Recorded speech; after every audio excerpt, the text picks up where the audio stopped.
août 2018. Dans le massif pyrénéen, des botanistes entament une série de relevés sur 3 sommets du département des Pyrénées-Orientales. Le projet GLORIA, Global Observation Research Initiative in Alpine Environment, est un programme co-organisé par de nombreuses structures de protection de l'environnement à travers le monde. Son but est d'évaluer l'impact des changements climatiques sur la flore alpine. La Fédération des réserves naturelles catalanes a été sollicitée pour coordonner la mise en place de ce projet dans la partie orientale de la chaîne des Pyrénées. 3 sites potentiels ont été présélectionnés puis étudiés. Il y a un site qui a été retenu et c'est celui de la zone des crêtes de la réserve naturelle nationale de la vallée d'Ain. Les critères imposés pour appliquer ce protocole sont les aspects purement physiques ou géologiques.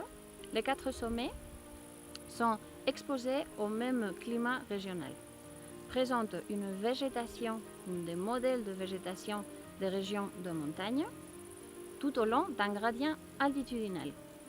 Le substrat géologique est similaire. Par ailleurs, la pression anthropique n'est pas trop élevée et la formation géomorphologique est assez douce. C'est pas trop pointu, c'est pas plat. Mesurer l'impact du changement climatique sur la végétation, c'est très compliqué. Parce qu'en fait, pour mesurer quelque chose, il faut ce qu'on appelle un témoin, c'est-à-dire quelque chose qui ne change pas, qu'on compare à quelque chose qui va changer.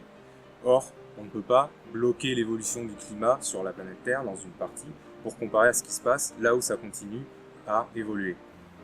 Donc c'est très difficile, on a recours à divers artifices, et notamment dans le protocole GLORIA, on met des centres de température aux différents pics qu'on a.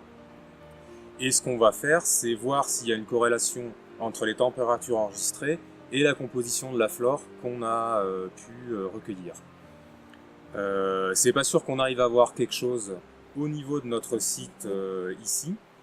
En revanche, si on compare les évolutions de notre site avec d'autres sites, on va peut-être avoir des sites qui se réchauffent plus ou moins vite et voir s'il y a une évolution plus ou moins rapide et plus ou moins marquée. Et comme ça, on pourra éventuellement en déduire qu'il y a un changement lié au climat. De façon complémentaire, on a observé la faune présente, les insectes spécifiquement, et on a fait des prélèvements de sol pour pouvoir avoir une information des caractéristiques édaphiques basiques.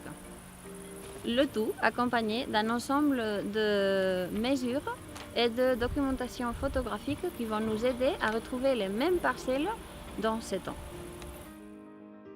Cette étude scientifique à échelle mondiale a déjà été mise en place sur les chaînes montagneuses des Rocheuses aux États-Unis, dans la cordillère des Andes, mais aussi dans l'Himalaya et dans les Alpes.